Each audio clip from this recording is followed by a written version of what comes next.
नमस्कार आप सबको। आंटी, हम लोग गर्व इंस्टीट्यूट ऑफ मैनेजमेंट टेक्नोलॉजी के स्टूडेंट्स हैं। हम लोग आईआईटी बॉम्बे का टेक फेस्ट है रिफॉर्म नेशन, उसमें पार्टिसिपेट किए। तो उसमें हम लोग को कुछ टास्क मिला था करने को। तो उसमें एक था सर्वे ऑफ डिसीजेस। तो उसमें हम लोग करना था कि यहाँ की जो गवर्नमेंट हॉस्पिटल है उस हॉस्पिटल में जाके डॉक्टर से मतलब पूछना था कि कॉमन एरिया में कौन कौन सी डिजीज ज़्यादा फैले हैं। तो हम लोगों ने उस बारे में सर्वे किया था। मैडम से थोड़ा बातचीत की है कि मैडम आपके पास कौन सी केसेस ज़्यादा आती है। तो मैडम ने हम लोग कहा था कि फीवर आती है, कफ की आती है, यही मतलब नॉर्मल जितने केसेस है वही ज़्यादा आते हैं अभी। तो हमने पूछा कि उनको इस तरह की बीमारी से बचने के लिए करना क्या चाहिए। तो उन्होंने हमको बताया कि इस तरह की बीमारी जब आती है उससे बचने के लिए क्या करना चाहिए, अगर आ गई तो किस तरह की दवाई यूज़ करनी है। तो वही हम लोग को आप लोग को बताना है। आप लोग क्या, आप लोग बीमार रहते हो, बार बार हॉस्पिटल जाना आप लोग को भी तकलीफ होता होगा। तो इस तरह काम हम लोग कर रहे हैं।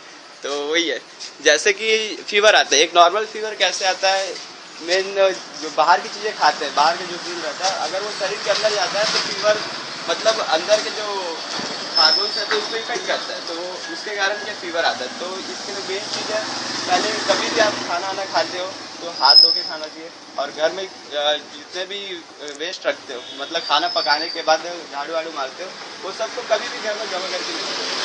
एक बाल्टी को डस्टबिन में डालो और उसको कवर करके रखो, कभी खुला मत रखना। अगर इसको खुला रखोगे तो उससे भी जीवाणु विषाणु उसको खुलेंगे, वो फैलेगा हवा में, तो उससे भी बीमारी बहुत फैलती है। और उसके बाद कभी भी खाना खाते हो, खाना खाने से पहले हाथ धो लेना चाहिए। और हाथ धोना चाहिए। और उसके बाद कभी भी पानी पीते हो, ये मेन है कि कोई भी सीज़न हो, या बरसात हो, चाहे ठंडी हो, चाहे गर्मी हो, पानी पीने से पहले पानी को उबाल लेना चाहिए। मतलब इस तरह की मतलब नॉर्मल प्रिकॉशंस अगर घर में करने लायक ये सब करेंगे तो अपने को जितनी बीमारी रहती है उससे दूर ही रहेंगे अपन, अपने को मतलब कम चांसेस होने के। ये था हमारा सर्वे। क्यों अभी आई जाएगा ना। ये था हमारा सर्वे, बस थैंक यू। एक मेडिकल कैंप जिसके सर्वे से हम लोगों को ये पता चला है कि नॉर्मली यहाँ पे बीमारियाँ जो होती है वो बुखार, सर्दी, खांसी, ज्यादातर यहाँ पे यही बीमारियाँ बताई गई हमको। तो उसके लिए आप लोगों के लिए कुछ छोटा सा उपाय लाए हैं हम। ये है कि पानी उबाल कर पीजिए। आप लोग जो भी पानी यूज करते हैं, जो पानी इस्तेमाल होता है, शायद तक उसमें कीटाणु रहे होते होंगे। तो जो पानी आप अगर इस्तेमाल करने के पहले उसको उबाल कर इस्तेमाल करेंगे तो उससे काफी ज्यादा आपके लिए फायदा होगा। दूसरी बात,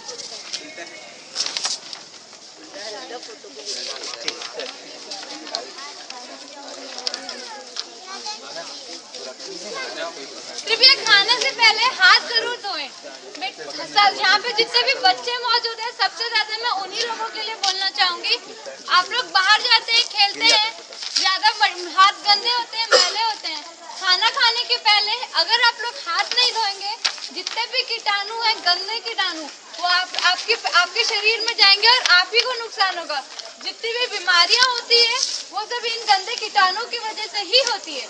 तो आप लोग खाना खाने के पहले हाथ धोएंगे, ठीक है? सब धोएंगे ना हाथ? अब धोएंगे ना हाथ। और कचरा, हम लोग हमेशा कचरा फैला देते हैं। कहाँ फैला देते हैं? कहीं पे भी कचरा फेंक देते हैं। उससे क्या होता है, ये भी एक कारण है जिससे हमारी बीमारियां फैलती है। यहाँ जितनी भी बीमारियां फैलती है उससे बंद करना है, हमें कम करना है, हमें स्वस्थ बनना है। इसके लिए क्या कर सकते हैं हम?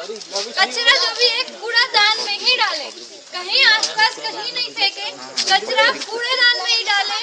उससे आपके घर में जितने भी कीटाणु है वो ज्यादा नहीं रहेंगे। बहुत अच्छे से आपकी तबीयत का ज्यादा खराब नहीं होगी, आपका वातावरण स्वच्छ रहेगा, तो आप भी स्वच्छ रहेंगे, तो आपको कोई बीमारी नहीं होगी, ठीक है? तो ये 3 चीजें जरूर याद रखना, कचरा कूड़ादान में ही डालना, ठीक है? दूसरा है खाने से पहले हाथ जरूर धोना, ठीक है? और एक चीज, पानी हमेशा उबाल कर ही पीना, ठीक है? करेंगे ना आप लोग?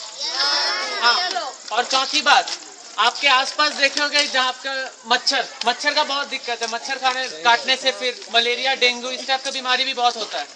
तो आसपास जो भी है नाली का पानी बहता रहता है, उसमें आप कचरा नहीं फेंकेंगे, क्योंकि रुका हुआ पानी में ही मच्छर या अंडे देते हैं या फिर वहीं पे मच्छर पनपते हैं। सब लोग रुके हुए पानी को या गड्ढा जो है उसको या तो भर के रखेंगे, कहीं भी पानी जमा होने नहीं देंगे क्योंकि मच्छर वहीं से फैलता है। ठीक है, ठीक है, रखेंगे ना? ये सब बात जो हम लोग बताया उसका ख्याल रखोगे ना, सब स्वस्थ रहेंगे। चलिए, थैंक यू।